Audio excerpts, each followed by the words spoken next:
ومعلومات سنين شنطة بيش نوفمبر لما كن سيدين يطبن قضبضة وركع الرباع دبدا كوة ويقول حساها بدنا يعني دينها يو حاكم ده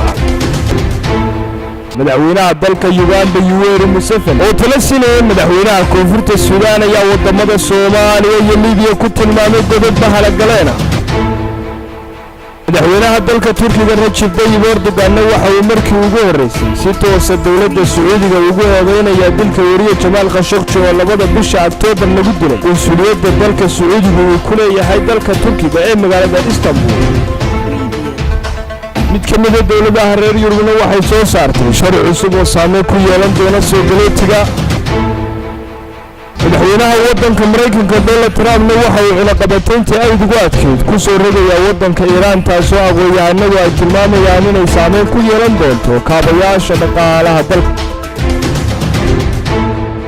madaxweynaha dalka Uganda Yoweri Museveni oo ka hadlayay magaalada Juba ee caasimadda dalka koonfurta Suudaan ayaa sheegay in dalalka shisheeye ay doonayeen inay koonfurta Suudaan ka dhigaan meelo bahala galeen sida Soomaaliya iyo Liibiya Yoweri Museveni oo hadalkan ku qoray boggiisa Twitter ayaa waxa uu uga mahad celiyay madaxda dalka koonfurta Suudaan go'aanka ay ka qaateen iyo sida ay u diideen danaha shisheeye inta badan madaxweynaha dalka Uganda ayaa noqonaya mid ka mid ah madaxweynayaasha hadda Afrika ka taliya ee ugu adag dhanka dawladaha shisheeye madaxweynaha dalka Turkiga Recep Tayyip Erdogan waxa uu markii ugu horeysay boqortooyada dalka Sacuudiga ku eedeynaya ninka wariye Jamal Khashoggi labada bisha Oktoobar ayaa Jamal Khashoggi lagu dilay konsuliyadda dalka Sacuudiga ku leeyahay magaalada Istanbul madaxweynaha dalka Turkiga oo ku daabacay maqaal dheer wargeyska Washington Post ayaa waxa uu yiri waxaan ognahay in amarka lagu dilay Khashoggi uu ka soo baxay madaxda ugu sarreeyay dalka Sacuudiga hase yeeshee isagoo hoos ka xariiqaya xiriirka saaxiibtinimo ee Turkiga kala dhaxeeya Sacuudiga waxa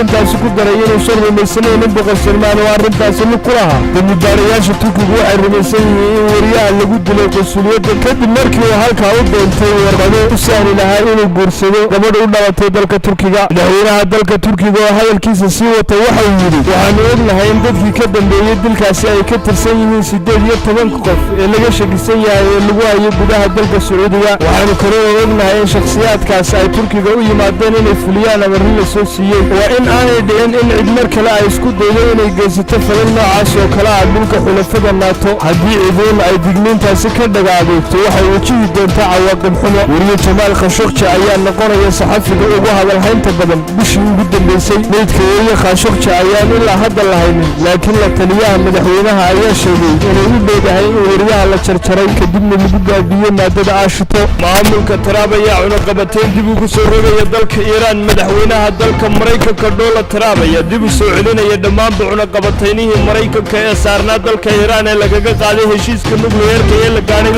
2015 aqalka cad ayaa sheegay in cunaqabatayntani ay tahay tii ugu adkeyd ee abid lagu soo rogo dawladda Iran taas oo lagu soo rogay xukuumadda Tehran iyo dalalka la ganacsi kastaba ha ahaatee dalal sideeda ayaa la siin doonaa tanaasulku meel gaar ah oo loogu ogolaanayo inay kaga iibsadaan saliidda dalka Iran dawladaha midowga Yurub oo taageeray heshiiska nukleerka ayaa iyagu sheegay inay ilaalinayaan shirkadaha midowga Yurub ee la ganacsada dalka Iran madaxweynaha dalka Mareykanka Donald Trump oo ka baxay heshiiska bishii May isaga oo ku tilmaamay mid gabi ahaanba ciladaysan una sababeeyay in heshiiskan Iran aanu ku hor istaagi doonin horumarinta gantaalaha ridada dheer iyo faragelinta ay ku hayso dalalka daris cunaqabataynadeedu way imanayaan ayuu ku soo qoray bartiisa Twitterka hukuumadda Mareykanka ayaa si ayar u soo rogaysa cunaqabataynada balse dadka arrinta ka faallooda ayaa sheegay inay saameyn ku yeelan doonto qaybaha asaasiga ee dhaqaalaha dalka Iran laga lahaa heshiiska ayaa ahayd in Iran xakamayso horumarinta hubkeeda nukleerka oo muran badan ka dhaliyay dunida iyadoo ku bedelanaysa in laga khafiifiyo cunaqabataynada madaxweynihii dalka Mareykanka ee xilligaas Barack Obama ayaa sheegay in heshiiskan uu ku hor istaagayo Iran inay sii wado horumarinta hubkeeda nukleerka dalalka UK Faransa Jarmalka Ruushka Shiinaha oo qayb ka ah heshiiska 2015 kama aanay bixin heshiiska iyagoo sheegay in Iran ay si sax ah u gudanayso waxyaabihii lagu heshiiyay